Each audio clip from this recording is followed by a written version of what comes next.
पशुसंवर्धन विभाग यांच्या अंतर्गत यांच्या संयुक्त विद्यमाने WVS world wide veterinary services, जसं WHO हे ह्युमन म्हणजे माणसांसाठी जागतिक लेवलला काम करतं त्यांच्या हेल्थवरती, तसं WVS world wide veterinary services हे प्राण्यांसाठी जागतिक लेवलला काम करतं.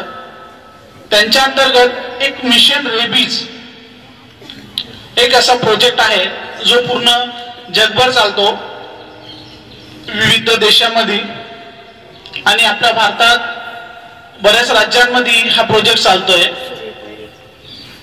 तसंच आपल्या महानगरपालिकेअंतर्गत हा प्रोजेक्ट सध्या आपण आपल्या संभाजीनगर जिल्ह्यामध्ये रन करतोय. तर मिशन रेबीज नेमका यांचा उद्देश काय?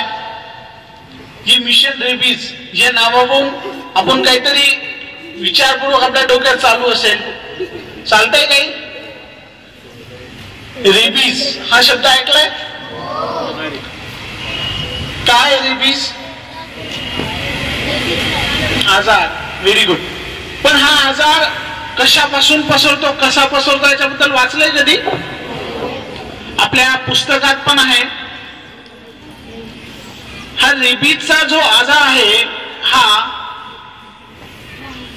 जे प्राणी असतात, मॅमल्स, जे पिल्लांना जन्म देणारे जे प्राणी असतात, या सगळ्या प्राण्यांमध्ये हा रेबीजचा आजार पसरतो.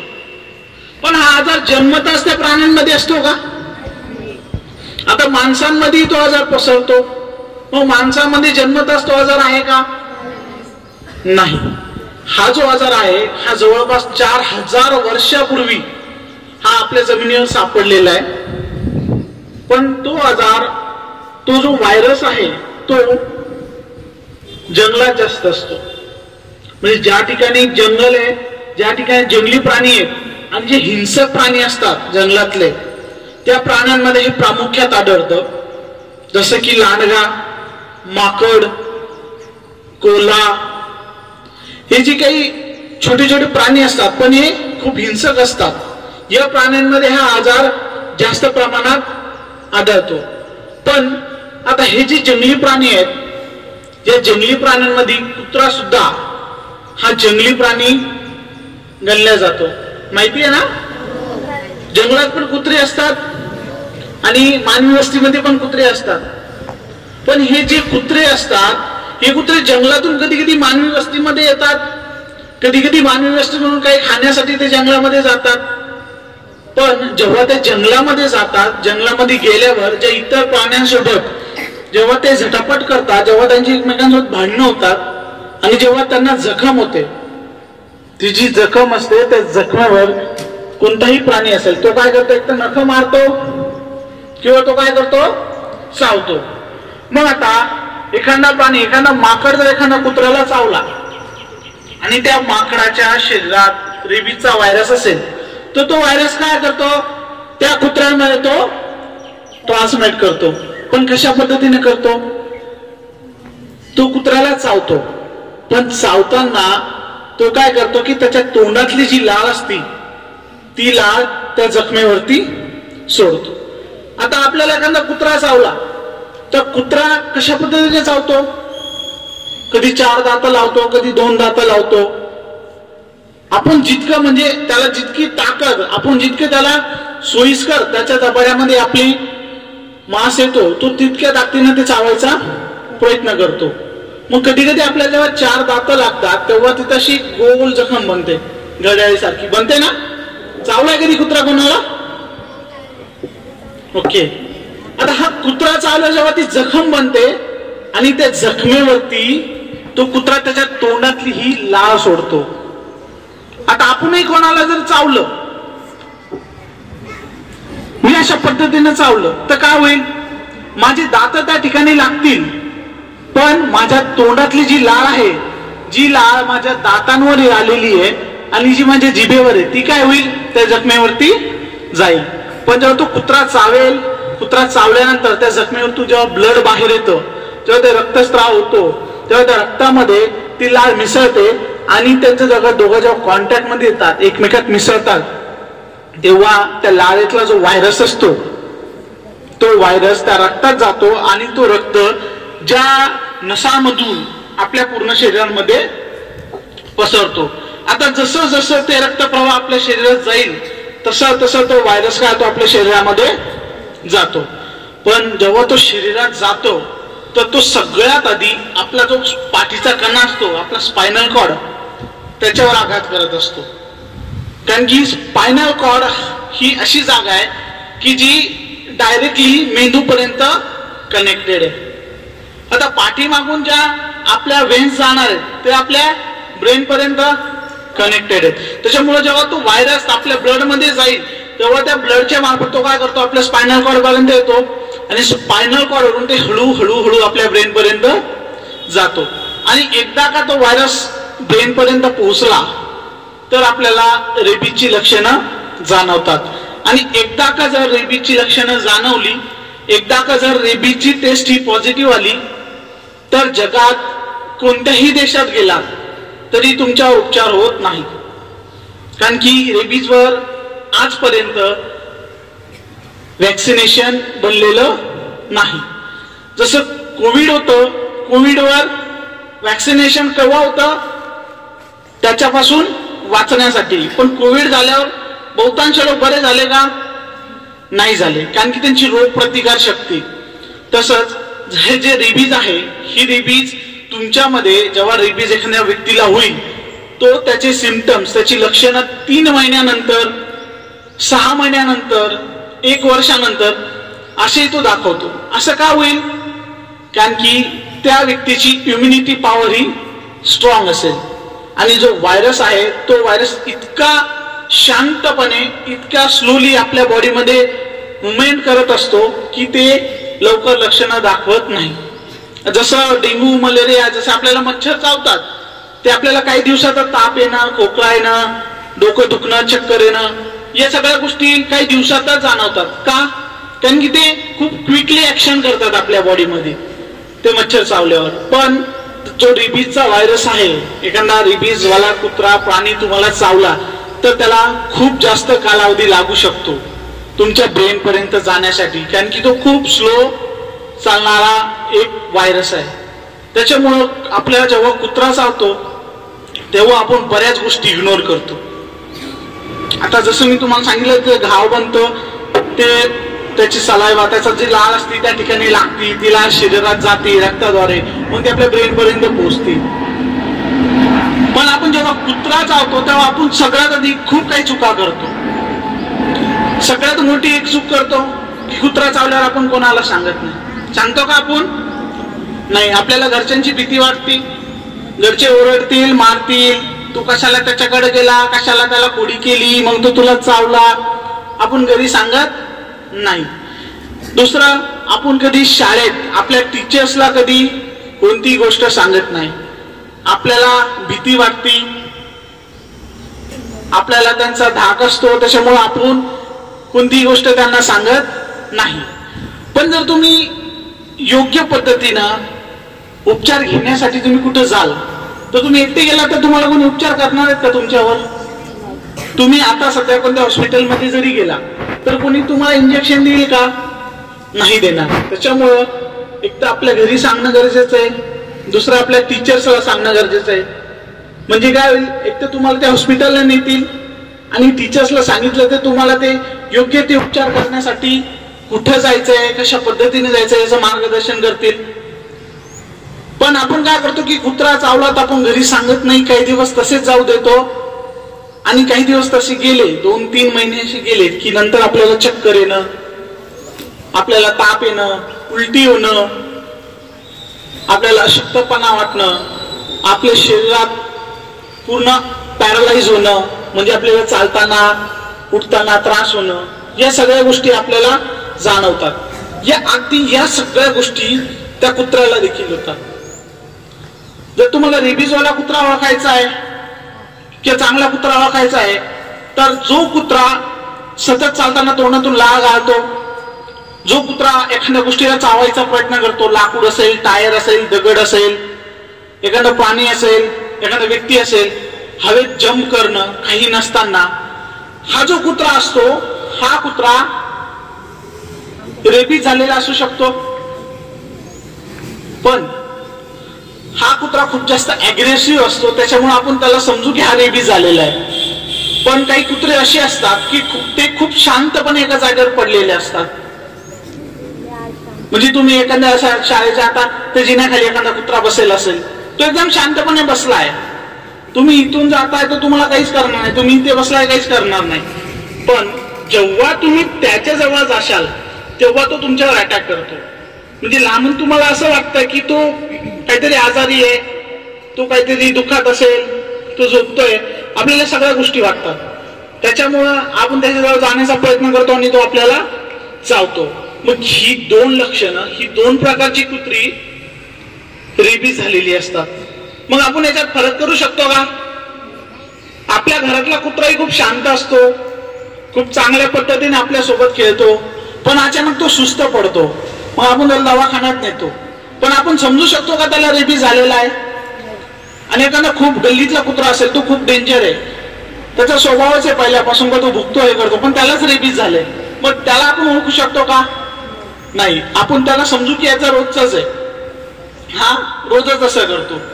तर कोणताही कुत्रा आपल्याला जेव्हा चावेल तेव्हा आपण त्याच्यातला फरक करू शकत नाही. त्याच्यामुळे जेव्हा कुत्रा आपल्याला चावेल, कुत्रा चावल्यानंतर, मांजर चावल्यानंतर किंवा कोणताही प्राणी चावल्यानंतर आपल्याला तात्काळ इंजेक्शन घेणं गरजेचं आहे. आता आपल्याला किती इंजेक्शन घ्यायचे? 14. आता बऱ्याच लोकांना कुत्रा चावला तर 14 इंजेक्शन दिली होती का? नाही. किती इंजेक्शन दिली होती? 14. कुठे दिली होती 14 इंजेक्शन? 14 इंजेक्शन कधी चावला होता? लय लहान होता, एक 3-4 वर्षापूर्वी. आता किती वर्षाचा आहे? 16 वर्षाचा आहे. तो पहिला दुसरीत होता, म्हणजे आता तो 10वीला आहे. म्हणजे 8-9 वर्षापूर्वीचा जो काळ होता, त्या काळामध्ये 14 इंजेक्शन आपल्या पोटात द्यायचे, आपल्या बेंबीमध्ये 14 इंजेक्शन द्यायचे. पण आता फक्त आपल्याला 4 इंजेक्शन देतात. किती? 4.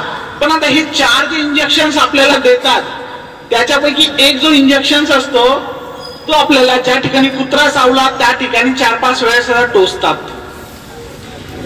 ज्या ठिकाणी कुत्रा चावलाय त्या ठिकाणी, आणि त्याला इन्सुलेशन म्हणतात.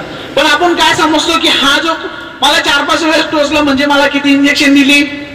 14. त्याच्यामुळे कुत्रा चावल्यावर आपण 14 इंजेक्शनला घाबरतो, त्याच्यामुळे कोणाला सांगत नाही. त्याच्यामुळे आता फक्त आपल्याला किती इंजेक्शन देतात? 4. पण 4 इंजेक्शन एका दिवसात घ्यायचीत का? मग वेगवेगळ्या दिवसात आपल्याला 4 इंजेक्शन घ्यायचे असतात. एक पहिला इंजेक्शन आपला कुत्रा ज्या दिवशी चावला त्या दिवशी 24 तासाच्या आत आपल्याला पहिला इंजेक्शन घ्यायचंय. दुसरा इंजेक्शन 3 दिवसानं घ्यायचं, तिसरं इंजेक्शन 7 दिवसानं, आणि चौथं इंजेक्शन 14 दिवस किंवा 21 दिवस.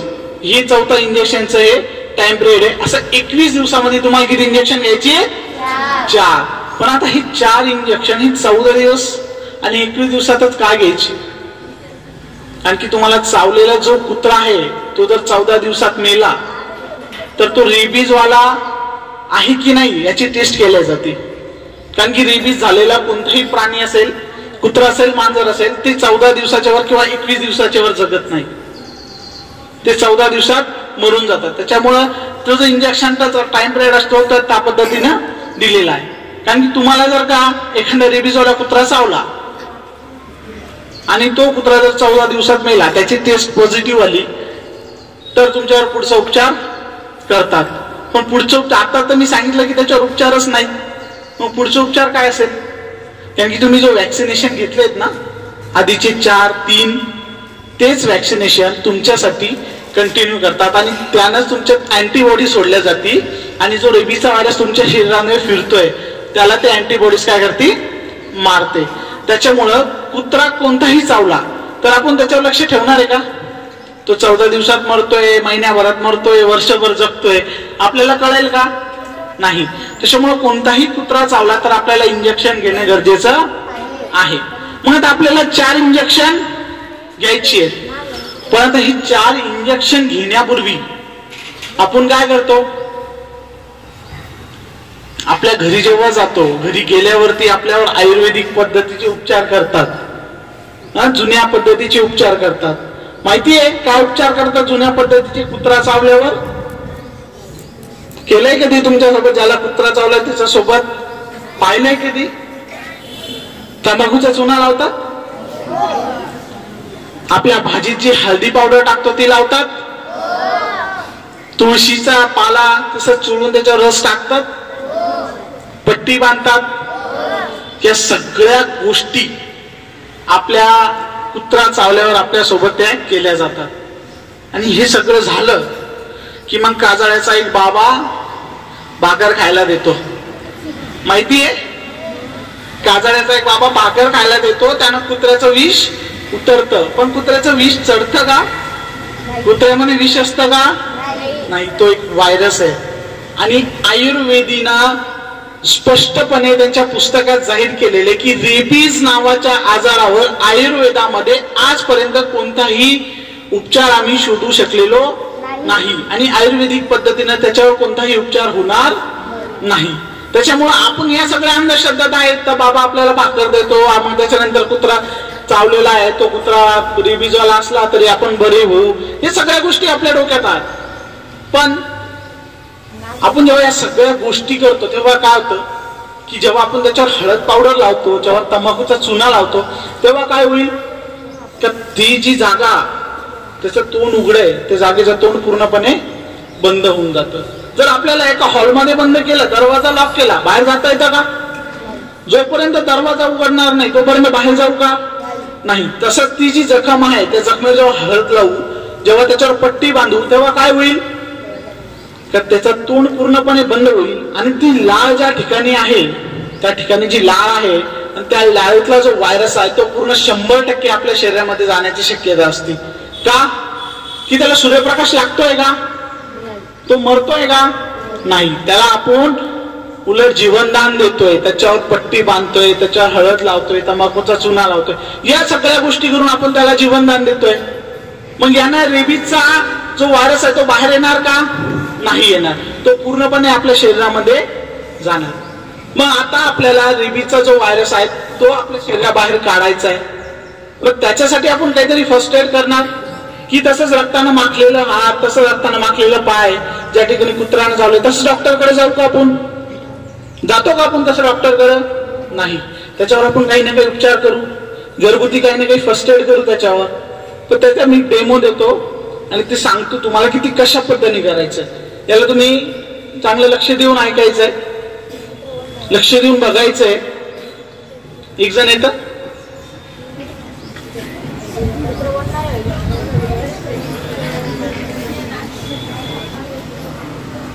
सुटण्यासाठी जोरदार टाळ्या.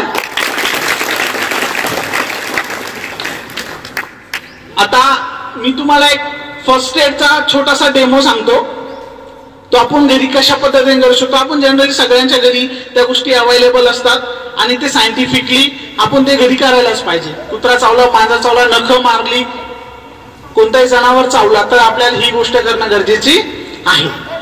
आता समजा माझ्या हातावर चावलाय, मग मला आता घरी जायची, एक बकेट भरायची, बकेटीने बिस्लरीची बॉटल भरून घ्यायची किंवा ते मग असतं आपल्याकडे, मगानं ते पाणी टाकत जायचं. आता ही बिस्लरीची बॉटल आहे,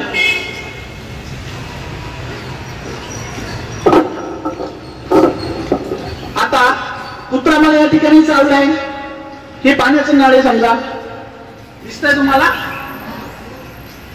आता हे पाण्याचा नळ मी ऑन केलंय, या ठिकाणी मला कुत्रा चावलाय. मग मी घरी जाणार, घरी गेल्यावर माझ्या घरी साबण असतो ना सगळ्यांच्या घरी. आता निरमा साबण घेतलाय मी, हे शोधत फिरवायचं नाही.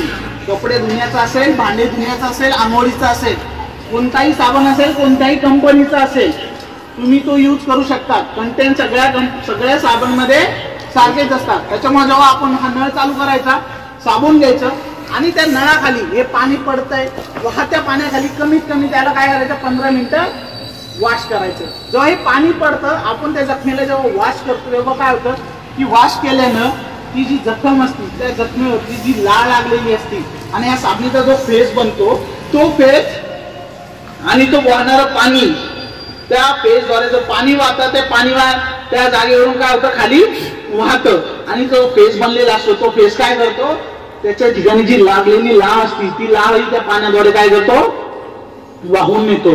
आणि अशा केल्यानं 90% जो व्हायरस असतो तो आपण काय करतो पाण्यानं मारून देतो, त्या पाण्यानं वाहून देतो.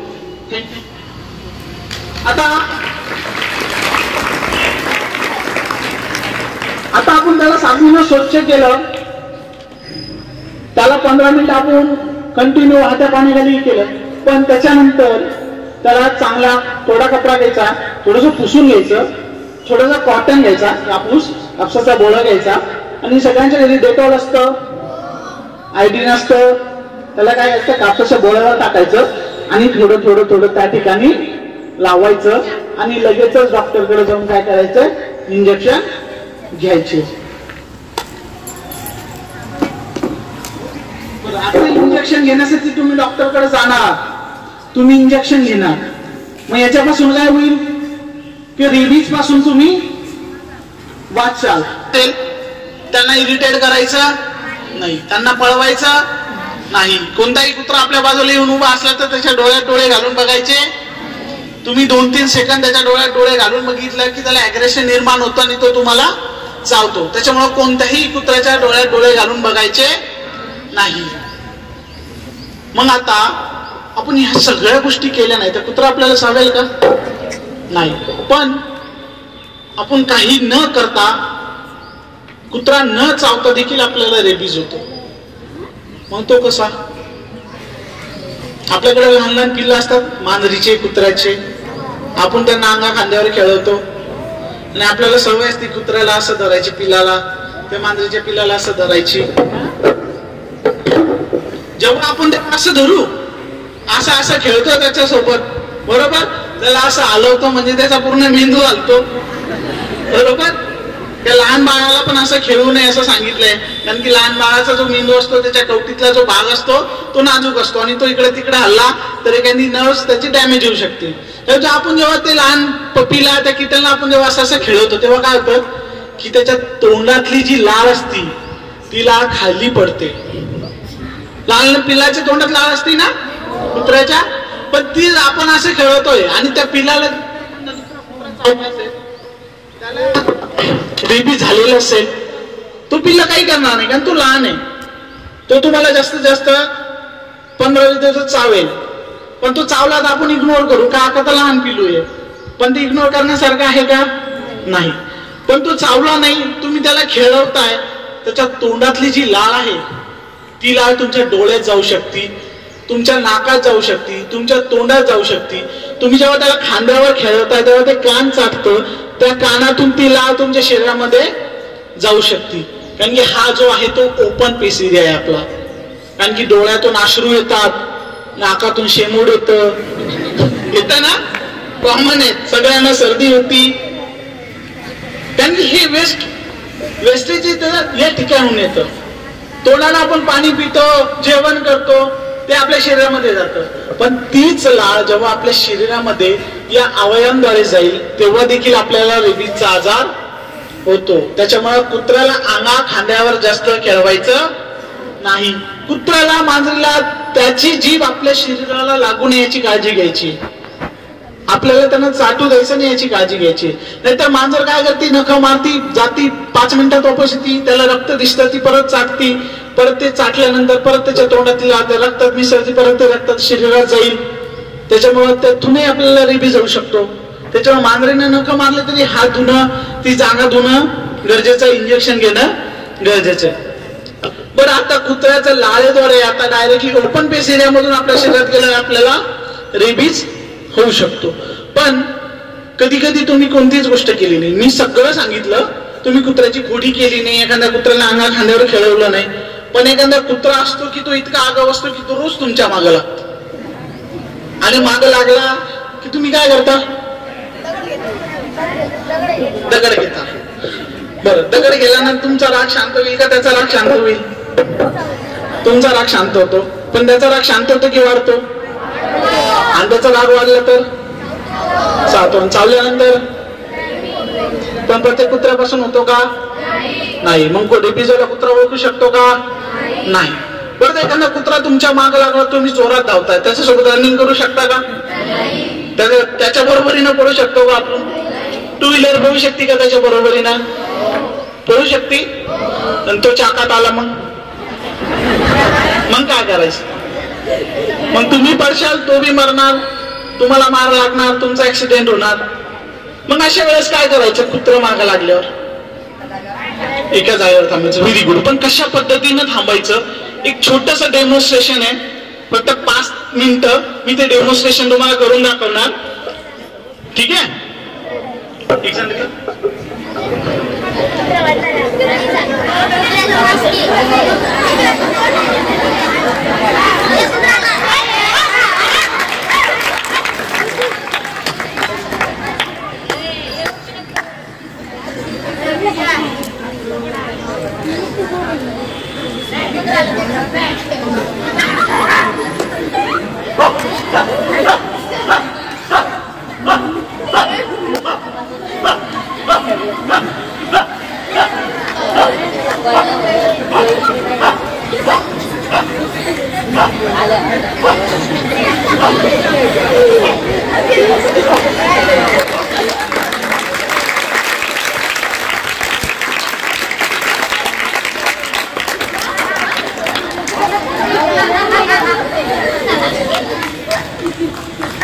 थँक्यू स्वप्नी.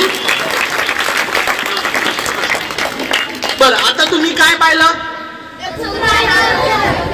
कुत्रा त्याच्याकडे आला, तो जागेवर उभा राहिला. पण आता त्याला मी जेवढं सांगितलं त्यानं तेवढं केलं. पण जेव्हा तो कुत्रा एकदम सडनली जोरात अंगावर येतोय, तो या साईडनं जेव्हा तुमच्यावर येतोय, तुम्ही असं जागेवर उभं राहताय. पण जेव्हा तुम्ही अशा पद्धतीने त्याच्या समोरासमोर उभं राहू शकता का? नाही. जेव्हा तो कुत्रा जर का डाव्या बाजूने तुमच्याकडे येतोय, तुम्ही सरळ चाललात आणि तो तुमच्या पाठीमागून जेव्हा तुमच्याकडे धावत येतोय, आपल्याला माहिती कुत्रा मागून येतोय. कारण कुत्रा कधी कधी हळूच येऊ शकतो किंवा जोरात येऊ शकतो. त्याच्यामुळे काय करायचं? कुत्रा जेव्हा पाठीमागून धावत आला किंवा समोरून धावत आला, तेव्हा काय करायचं? जागेवर स्टँड व्हायचं, पोझिशन चेंज करायची. आता पोझिशन अशा प्रकारे चेंज करायची की आपल्याला कुत्रा दिसला पाहिजे. तर तुम्ही असेच उभा राहिला, कुत्रा मागून तुम्हाला चावून चालले जाईल. मग काय करायचं? जेव्हा कुत्रा या साईड नाही, तुम्ही असे हात, तेव्हा जागेवर मुवमेंट चेंज करायचं, हाताची मूठ बंद करायची आणि एकदम पुतळ्यासारखं उभं राहायचं. पुतळा माहिती ना? असं पुतळ्यासारखं उभं राहायचं आणि ज्या बाजूला कुत्रा आहे त्याच्या विरुद्ध बाजूला बघायचं. आता कुत्रा जर डाव्या बाजूला असेल तर तुम्ही फक्त उजव्या बाजूला तुमची मान आणि डोळे फिरवायचे. तुम्हाला असं पूर्ण फिरायचंय का? नाही. तर तुम्ही असे उभं राहाल, असं बघायचं, असं नाचायचं, असं करायचं नाही. नाही तर असं उभं राहायचं ना असं बघायचं. मग कुत्रा म्हणतो आता माझी सटकली. मग तो सिंगम म्हणतो आणि पंजा मारतो. त्याच्यामुळे कुत्रा जागेवर स्टॅच्यू सारखं उभं राहायचं, कुत्र्याच्या विरुद्ध बाजूला बघायचं. जसं कुत्रा 5 मिनिटं, 2 मिनिटं, 1 मिनिटं त्याच्या आजूबाजूला स्मेल घेत होता आणि तो परत त्याच्या जागेवर निघून गेला, त्याच पद्धतीनं तो कुत्रा स्मेल घेऊन परत त्याच्या जागेवरून चालले जाईल. तो तुम्हाला चावेल का? नाही. पण कधी कधी एखादा कुत्रा डायरेक्टली आपल्या अंगावर आला, मग अशा वेळेस काय करणार? अशा वेळेस उभं जरी राहिला तर कुत्रा आपल्याला चावणार आहे. आपल्याला टेन्शन आहे, तर आता मला कुत्रा चावणार आहे, आता मी काय करू? आपण काय करणार?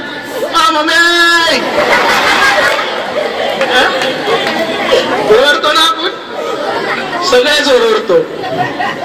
आता जेव्हा कुत्रा अंगावर येणार, तो चावणार, आपल्याला कळतंय की 100% आम्हाला चावल्याशिवाय सोडणारच नाही. तेव्हा काय करायचं? हाताची मूठ बंद करायची आणि या पद्धतीनं उभं राहायचं. आता या पद्धतीनं असं का उभं राहायचं की हाताची मूठ जी बंद केली त्यांना कान झाकले जातात. असा जो क्रॉस बनतोय त्यानं चेहरा झाकला जातो. आपले खांदे वरच्या बाजूला येतात आणि आपलं डोकं सेफ राहतं. जर का मानेच्या वर जर तुम्हाला कुत्रा चावला तर मानेचं आणि मेंदूचं अंतर जास्त आहे का? नाही. तर तो व्हायरस इथपर्यंत चढायला जास्त वेळ लागणार नाही. आणि जर एखाद्या कुत्र्यानं मानेला चावलंच तर एक तर तो बिबट्यासारखा पूर्ण तोडूनच घेईल, आपण जागेवर मरू शकतो. खूप सारे किस्से झाले तसे. आणि जर कुत्रा कानाला चावला, कान तोडू शकतो. कानाला दात लागला तर तो व्हायरस लवकर आपल्या ब्रेन पर्यंत जाऊ शकतो. त्याच्यामुळे काय करायचं की जेव्हा कुत्रा आपल्या अंगावर आला आणि आपल्याला तो चावणारच आहे, तेव्हा काय करायचं, त्याला कुठेही चावू द्या, पण खांद्याच्या वरच्या बाजूला चावू द्यायचं आणि हाताची मूठ बंद करायची. हाताच्या बोटालाही कुत्र्याला चावू द्यायचं नाही, कारण या ठिकाणून रक्तप्रवाह हे जास्त जोरात वाहत असतं. असं नंतर आपलं तर लाल पिवळं दिसतं का, पांढरं होतं का, आणि इथं जो रक्तप्रवाह असतो हे खूप जोरात वाहतो. आणि जेवढ्या जोरात रक्तप्रवाह तुमच्या शरीरामध्ये वाहत आहे तितक्या जोरात तो व्हायरस तुमच्या शरीरामध्ये जाऊ शकतो. त्याच्यामुळं या पद्धतीनं कुत्रा अंगावर आल्यावर या पद्धतीनं काय करायचं, उभं राहायचं. बरं, आता एक कुत्रा अंगावर आला असं उभं राहिलो, 4-5 कुत्र्याच्या घोळक्यात आलं, मग काय करायचं, मग काय करू शकतो आपण, सायलेन्स काय करू शकतो, काय करू शकतो, पळू शकतो, नाही पळता येणार. पण ते 4-5 कुत्र्यातून एक 4 भुकतील, एक चावतं, तसंच असतं. कुठं भांडणं करायला गेलं तर एक मारतं, 4 शिव्या देतं. तसंच तो कुत्रा जेव्हा 4 कुत्रे आपल्या अंगावर येतात त्यावेळेस काय करायचं की पहिली गोष्ट, ते कुत्रे एक तर तुम्हाला खाली पाडणार. सगळे कुत्रे जेव्हा अंगावर चढतील तेव्हा ते तुम्हाला खाली पाडणार, किंवा तुम्ही भीतीनं खाली पडशाल, चक्कर येऊ शकता है ना, तुम्ही भीतीनं खाली पडशाल. पण जेव्हा तुम्ही खाली पडतात, खाली पडल्यानंतर फक्त आपलं कॉन्शियस माइंड ठेवायचं, कुत्रा आपल्याला चावणार आहे, 2-3, 4-5 दात लावतील, लईतली एवढंच करतात, 4-5 दात लावतात. किंवा एखादा जास्त अग्रेसिव्ह असेल, एखादा रेबीज वाला कुत्रा असेल तर तो आपल्याला जास्त चावू शकतो. त्याच्यामुळं जेव्हा कुत्र्याच्या घोळक्यात सापडला, जेव्हा कुत्रा अंगावर आला, सगळ्यात आधी जोरात ओरडायचं. एक तर जोरात ओरडल्यानं कुत्रा आपल्या आवाजानं पळून जाईल, किंवा आजूबाजूला काही मोठे लोक असतील, कुठं काम करणारे असतील, कोणी बसलेले असेल तर ते आपल्याला वाचवायला येतील. पण जर कोणीच आलं नाही आणि आपण खाली पडलो, आणि खाली पडल्यानंतर जेव्हा आपल्याला कुत्रे चावत आहेत तर त्या टायमाला काय करायचं, लक्ष द्या. आपण जे या पद्धतीने जेव्हा खाली पडू, आपण खाली पडल्यानंतर असं बसणारच आहे का, असंच राहणार आहे का, आपण आपली पाठ बदलतो, आपण उठायचा प्रयत्न करू, सगळं करू. पण अशा वेळेस काय करायचं, जेव्हा आपण उठायचा प्रयत्न करू तेव्हा आपली जी मूठ बंद करायची, मूठ कधी ओपन करायची, मूठ बंद करायची, या पद्धतीने कानाला झाकायचं, असं करायचं, अशा पद्धतीने. आता माझं पोट सुटले, अशा पद्धतीने काय करायचं की आपला जो चेहरा आहे तो आपल्या गुडघ्यांमध्ये लपवायचा. खाली पडल्यावर जेव्हा तुम्ही असं लपवता, मी तुम्हाला उभं राहिल्यावर सांगितलं की अशा पद्धतीने कुत्रा इथे चावेल, तुम्ही अशा पद्धतीने केलं तर कुत्रा इथे चावेल का तुम्हाला, तो तुमच्या पाठीवर चावू शकतो, तुमच्या खांद्यावर चावेल, हातावर चावेल, पण तो तुमच्या चेहऱ्यावर चावणार आहे का. त्याच्यामुळे खाली पडल्यावर या पद्धतीने तुम्हाला वाचवायचंय. जेव्हा तुम्ही ह्या सगळ्या स्टेप फॉलो करतात, तुम्हाला कुत्रा चावला तर तुम्ही व्यवस्थित प्रिकॉशन्स घेऊ शकतात, रेबीज वाला कुत्रा जरी असला तरी. पण जर तो कुत्रा इथं चावला तर कदाचित आपल्याकडे तितका वेळ नसतो, आणि एकदा का रेबीज जर झाला तर तुमच्यावर उपचार होत नाही, आणि एक तर डॉक्टर इंजेक्शन देऊन तुम्हाला मारून टाकतात. खरंय, असण्यासारखं काहीच नाही.